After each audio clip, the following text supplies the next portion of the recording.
So, ladies and gentlemen, today on Sports Fall, we're going to take a look at probably the most important enforcer in the history of the Montreal Canadiens. Now, in previous podcasts, I've talked about the fighters that helped Montreal Canadian players through the years. Everybody from Larry Robinson to John Cordick to even my good friend Gordie Dwyer in the later years of the Habs. But I think the originator of the Montreal Canadiens enforcer dynasty, if that can be said, is the great player John Bowie Ferguson Sr., better known as John Ferguson or John Ferguson Sr. Now, he went on to a great career as an executive after a professional ice hockey career that lasted for a number of years. He was a left winger for the Montreal Canadiens from 1963 to 71 after an active junior and minor hockey career. Now, Ferguson's style can best be described as gritty. He served as protection for the great number 4 Jean Beliveau. He served as the protection of some of the smaller and quicker players on the Habs. If you played Montreal and tried to intimidate the Habs, you know that John Ferguson would be part of the core that would give give pause to touching the Montreal players. Now, John Ferguson was born in Vancouver, BC. He had some early tragedy as his father died when he was 9, and he was eventually raised by a single mother near the PNE or Pacifica National Exhibition grounds.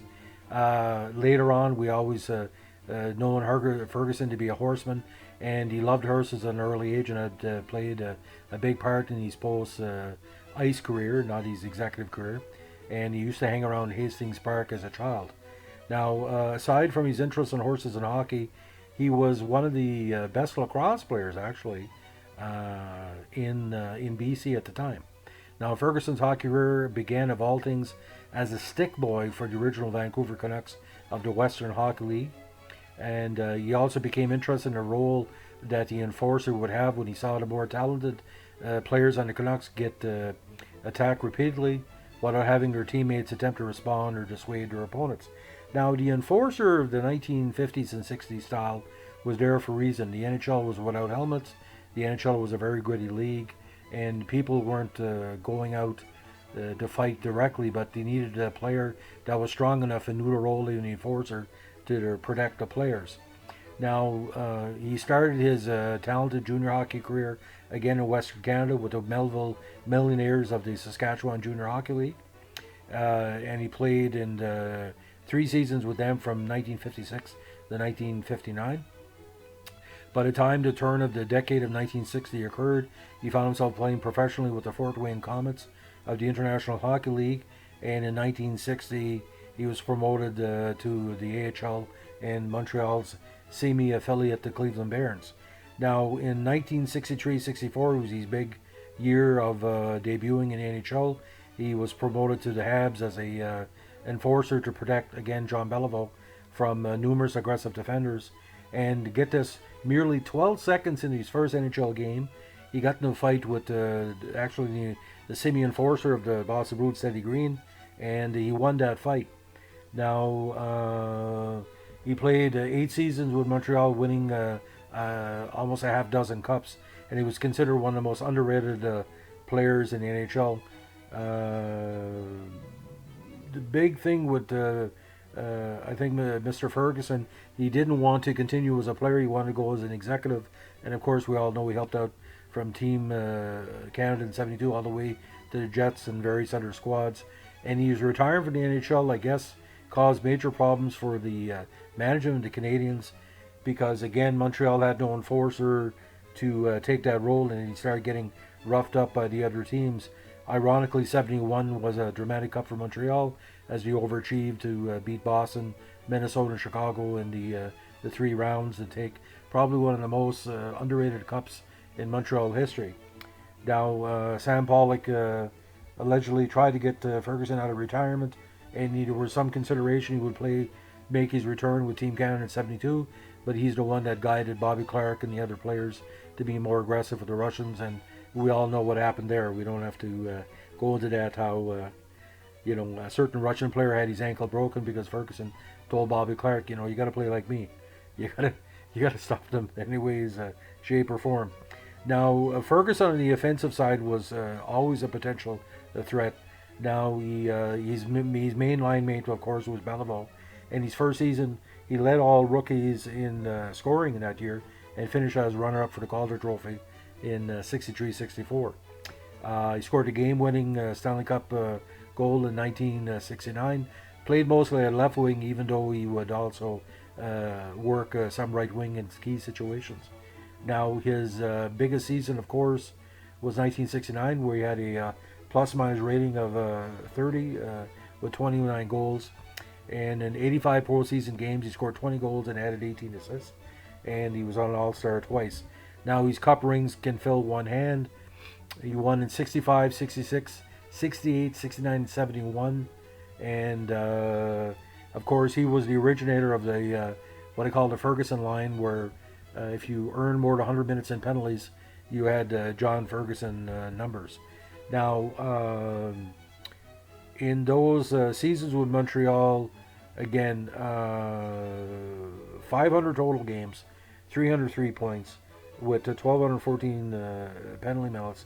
But his coaching and management with the Rangers and Winnipeg, and being an assistant or a person that would aid other squads, including Ottawa, where he was director of player personnel. John Ferguson was a hockey mind, a great hockey player, a great lover of hockey. But I mean, Montreal Canadiens' success in the 1960s was due to a lot of factors. If they didn't have John Ferguson, we'd have to need a player like John Ferguson to protect their key players, and that's what Ferguson did. He knew his role. But he wasn't like a dirty player. I mean, I remember reading Stan Fischler wrote about his career, and where there was a player from Detroit that deliberately tried to injure him during a fight. I don't have any memory of Ferguson being extremely dirty on the ice. He knew his role. Infamous fights against Bobby Hull and other stars were very common.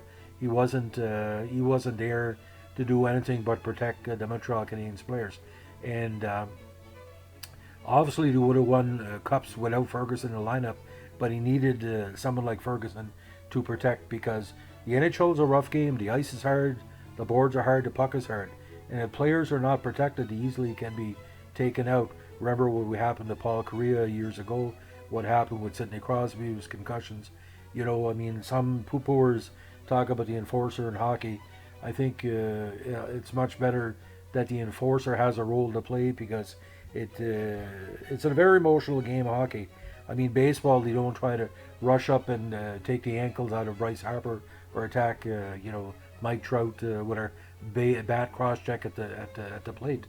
Hockey was a rough game in the 60s. And, you had some really, really tough nuts and tough players. So if you're a fan of the Montreal Canadiens, especially with John Ferguson, this podcast is dedicated to you. Most people in the NHL now owe a lot to John Ferguson, because he was the person who was not only thinking as a player, he was thinking about his future and management. And a lot of people took it as examples, because to my memory, he was one of the most successful post-career Montreal Canadiens, which paved the way to motivate people like Guy Lapointe and Jacques Lemaire and Larry Robinson, Dougie Risebrough, Bob Gainey, people like that. If you're successful as a player, I think he said that once on CBC, if you're successful as a player, it opens up a lot of avenues, be it a horseman or general manager.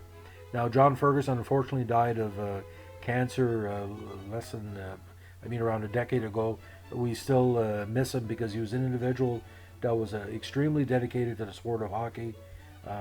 He's a role model in a lot of ways, and I really, really think that the Hockey Hall of Fame needs to recognize more people like John Ferguson, because John Ferguson basically was for the sport in every shape or form. He's been a yardstick in relation to what players in the game can give and to take back in equal measure. John Ferguson, we miss you. I still go back to the 71 tapes to see your great play and that famous goal in the 71 Game 2. And, we'll never see your like again, or players like you.